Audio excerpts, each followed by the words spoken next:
Welcome to The Ladder, a weekly dose of personal development ideas to help spark your imagination, increase your leadership skills, and bring more success into your life. And now, here's your host, James Ferris.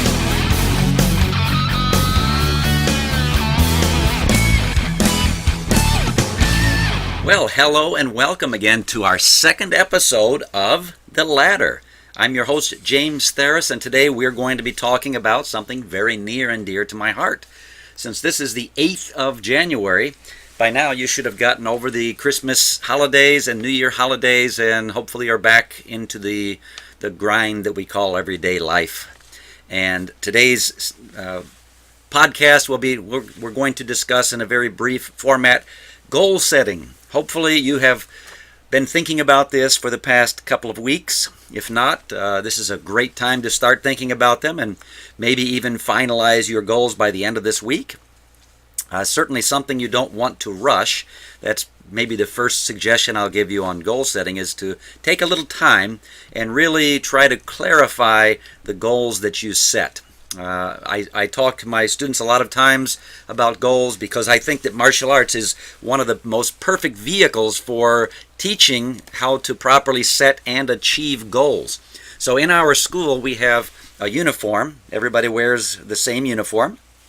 And we have something around our waist called a martial arts belt. Now in the movie The Karate Kid, Mr. Miyagi said that a belt wasn't needed.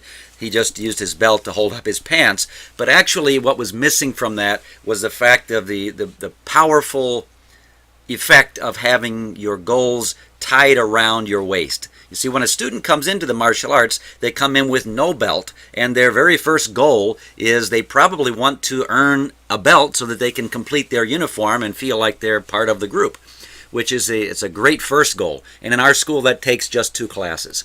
So it doesn't take a long time, but we want students to start feeling the power and the powerful effect of actually achieving a goal. So we give them a very short little exam sometimes at the end of class, and if they pass that exam or they've done very well in class, they receive their first reward, which is their white belt. Once they get that, then their next goal is to earn what we call stripes on their belt. Stripes are basically little pieces of achievement tape, electrical tape that is, and we call them achievement stripes. And these can be for a variety of things, but these are the stripes are to help them break the goals down that they have in our semester. So our entire martial arts program is broken down into semesters and midterm exams, and weeks 1 through 6 we have special themes for each of the weeks. So for week 1 of our semester, our goal for the students is to help them memorize their requirements. And then our second week of martial arts training is geared towards helping them fine-tune or teaching them some of the details of their requirements once they've learned them. And then the third phase or third goal that we have is to help the students start bringing those requirements and those techniques to life, making them look more believable. And then, of course, weeks 4 and 5 is more of the same, but week 6 is our midterm exam, where students that really know their material well enough will earn achievement stripes on their belt, and that gives them a little boost of endorphins and a little boost of confidence, knowing that they're achieving something. And that gets them to the halfway point. And then, of course, we have additional goals leading up to week 12. And in week 12, it's make it or break it time. And students take the test, and they either pass or they have to reset their goal for the next semester to try again. So that's really, in a nutshell, how the martial arts works. Now, when they get if they pass their test and they get to that graduation, they receive a brand new colored belt that is a different rung on the ladder that leads up to the black belt, which is the beginning of a whole new ladder. And at that point, that's where we start earning degrees, kind of like college degrees. And so in the martial arts, it's why it's such a very, very powerful thing. Learning a traditional martial arts program like ours, or traditional martial arts system in a program like ours, will really help a student, and a lot of times it'll help the parents and supporting members of the family also to learn how to set and achieve goals.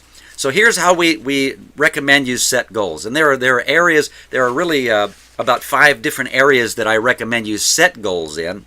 The first of those is going to be spiritual goals.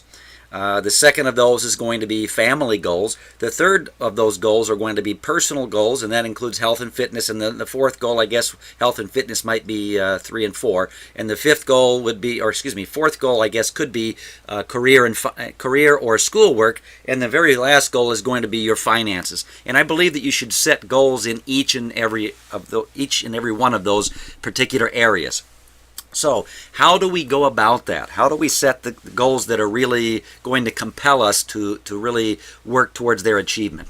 Well, here's the formula that we use for our students, and we've done this every year for the past 23 years, now going on 24 years, is to set what we call a SMART goal. Now, SMART, S-M-A-R-T, is an acronym, and there are different words that can be interchanged in here.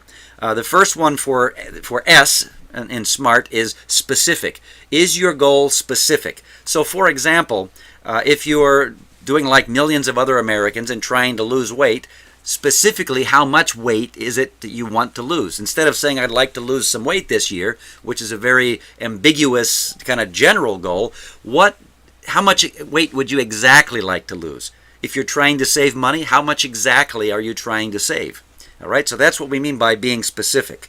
And in martial arts, we really make that very simple for students. Their specific goal is to earn their next rank. So if they're a white belt, their first goal is to earn their yellow belt. If they're a yellow belt, their next goal is to earn their orange belt, and so on and so forth until they reach the final goal of the first step in martial arts, which is earning their black belt.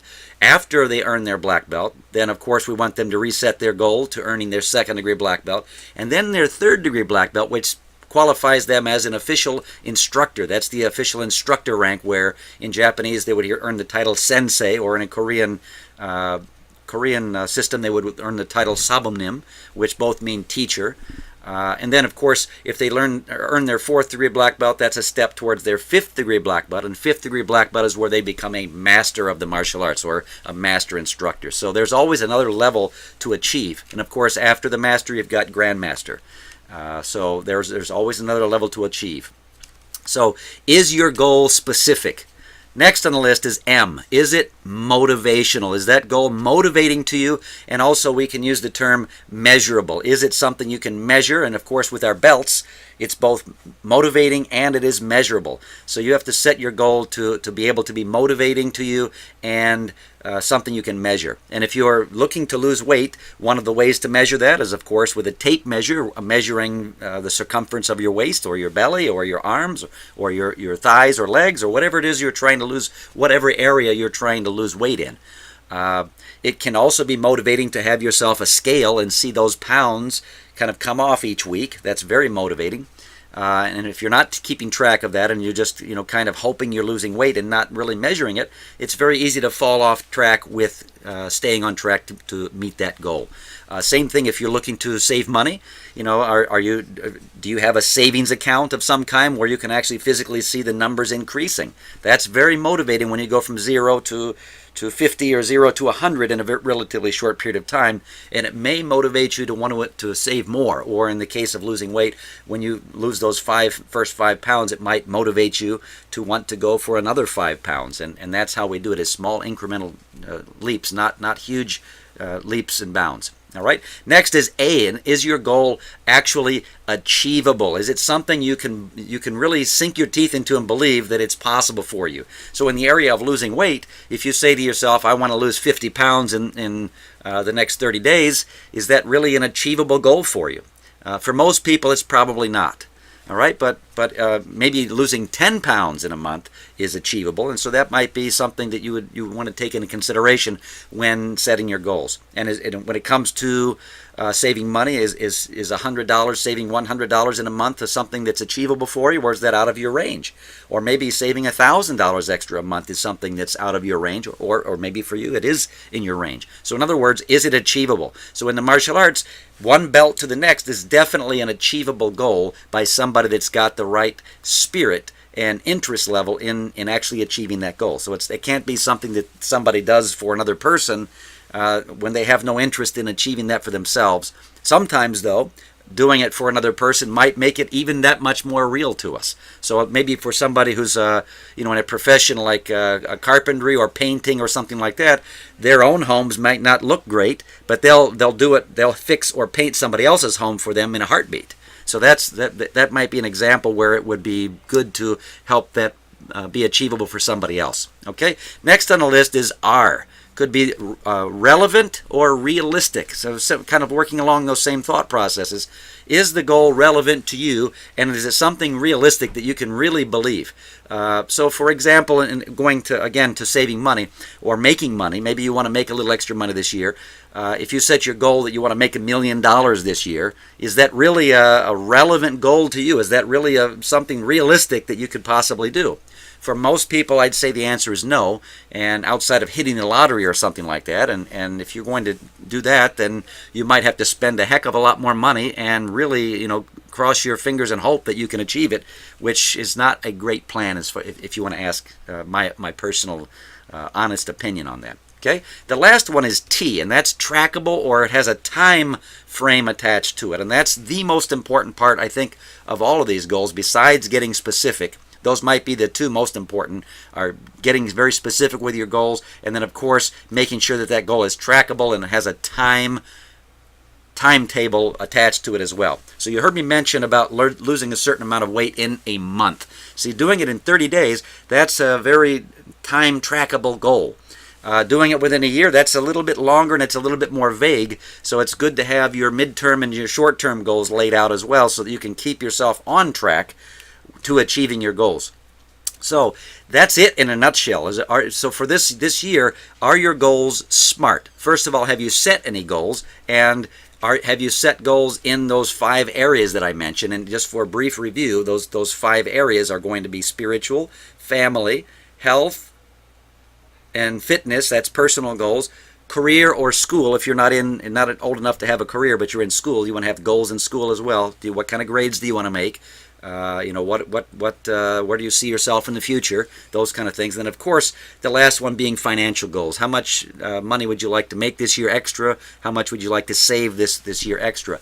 Sit down, take a few minutes, or maybe even a few days, or even a week or two, to really identify the goals in these areas and make sure that each and every one of those 5 goals is SMART. It is specific, it's motivational, it's achievable, it's relevant to you, and it is trackable.